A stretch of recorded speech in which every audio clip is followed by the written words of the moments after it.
réaliser la vérité qui se résume à une phrase extrêmement simple: «Il ne se passe rien, tout est l'imaginaire de moi-même».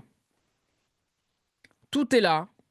S'il y a quelque chose qui qui grince, qui ne va pas avec ça, il faut continuer le satsang parce qu'il se peut qu'il y ait quelque chose qui soit encore de l'ordre de l'identification à ce que nous sommes, alors que nous ne sommes pas ça là en vérité. Nous ne sommes pas cela en vérité parce que tout est imaginaire. Alors il suffit qu'il y ait un grain de sable dans l'univers auquel on soit identifié en vérité, pas pour de faux, bien évidemment. Pour de faux, on est identifié à tout l'univers, on est toute la création, on est tout ce qui est cela que l'on est au moment où l'on est de manière complètement immédiate, de l'absolu à son rêve, à son imaginaire. Mais si on croit vraiment qu'on n'est que ça, l'absolu est volé. En vérité, on est l'absolu. Il n'y a aucune identification réelle, définitive, stable, immuable dans le rêve, dans l'imaginaire, dans le je suis conscient d'être ceci ou cela. La seule réelle, c'est l'absolu, c'est la vérité, c'est la demeure de paix suprême, c'est le parabrahman, c'est le paranirvana. Le nirvana, je le répète, c'est lorsque l'on a réalisé qu'il n'y a personne. Mais ce n'est pas la fin du chemin. On réalise qu'il n'y a personne, on réalise l'unité de toute chose que nous sommes. Et là, on pourrait dire, je suis la conscience universelle, je suis tout ce qui est. Et là, bien sûr, vu qu'il n'y a plus la carapace égotique, il y a donc l'amour inconditionnel pour soi-même qui est libéré, si on ne l'a pas déjà vécu par bliss, par séquence, comme ça, par grâce.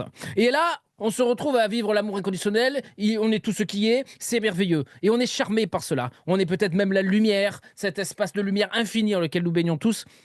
Et baigne la densité ici présente. Eh bien non, ça, il faut continuer à le réfuter. De même qu'on a cherché s'il y avait une personne, de même on cherche s'il y a vraiment une conscience, de même si on cherche vraiment si cette création est réelle, a vraiment du sens.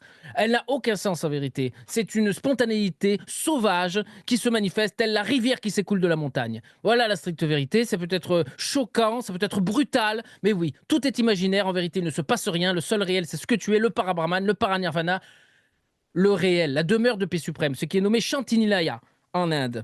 Voilà, cette demeure de paix suprême est inconsciente. Quoi qu'on en dise, il n'y a pas la conscience de cela. C'est dès que tu as la conscience là, c'est terminé. La conscience de l'univers, la conscience d'être ce que tu es en tant que conscience, consciente d'elle-même, conscience de la présence, conscience de l'être, même aussi transcendantale soit-il, aussi profond soit-elle, elle n'est pas la vérité, elle est un surgissement manifesté de l'absolu. Elle est rêvée, elle est imaginaire. Donc ce n'est pas ce que tu es en vérité. Ce que tu es en vérité, tu ne peux rien en dire.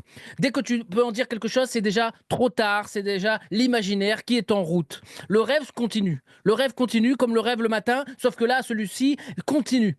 Il a disparu, tu as réalisé qu'il n'était rien, qu'il était pure imagination, qu'une imagination qui est la projection de toi-même, comme le rêve le matin, sauf que celui-ci continue. Il continue et il continue encore. Et ce qui est merveilleux, c'est que c'est un jeu, un divertissement. C'est vraiment pour le plaisir de l'expérience. Aussi terrible soit-elle, dégoûtante soit-elle, parce que tu sais très bien que par l'amnésie, il y a des choses affreuses et abjectes qui se passent, parce que la folie est allée jusqu'au point de se prendre pour un ego avec tous les sentiments négatifs et les perversions qui suivent. Mais en vérité, ça, tu le sais parce que tu le vis, que c'est juste une conséquence de l'amnésie. Une fois qu'il n'y aura plus l'amnésie, bien sûr, ceci n'existera plus et nous pourrons vivre tous ensemble dans la paix, la joie et l'amour, comme normalement ce serait. Et là, qu'est-ce qui se passe? Donc, tu fais des satsangs, peut-être si tu as réalisé ou pas, mais en tout cas, tu sais le pourquoi du comment, cette situation assez lamentable de la société et de la création à l'heure actuelle, en tout cas sur cette terre. Pas tout est à jeter, bien évidemment, autrement ce serait invivable, mais on est quand même lucide, on est aware, comme dirait Jean-Claude Van Damme, et paix à son âme. Et donc, on est ce que l'on est. En vérité, il ne se passe rien. Tout est l'imaginaire de soi-même. Voilà, c'est ça. Et si c'est pas ça, essayez de creuser un petit peu, essayez de poser des questions, essayez de vous interroger de là où pourquoi vous ne pouvez pas affirmer sans trembler, il ne se passe rien. Tout est l'imaginaire de moi-même, sans avoir peur d'une souffrance future, en disant ok, j'affirme qu'il ne se passe rien, mais si jamais il arrive un drame, qu'est-ce qui va se passer? Il va vraiment se passer, je vais me sentir exister. Non. Si vous n'avez pas déjà vécu ça, vous verrez qu'après, quoi qu'il arrive, Déjà, l'extase, la jouissance prend le dessus de la vérité parce que c'est du cinéma sans substance et sans consistance. Et en plus, il n'y a que vous en tant qu'imaginaire. Donc l'amour explose. Et même au travers de ce semblant d'individualité, de cette identité, de cette personnalité, vous aimez aussi en même temps personnellement. C'est merveilleux. C'est dans toutes les dimensions que ça se joue.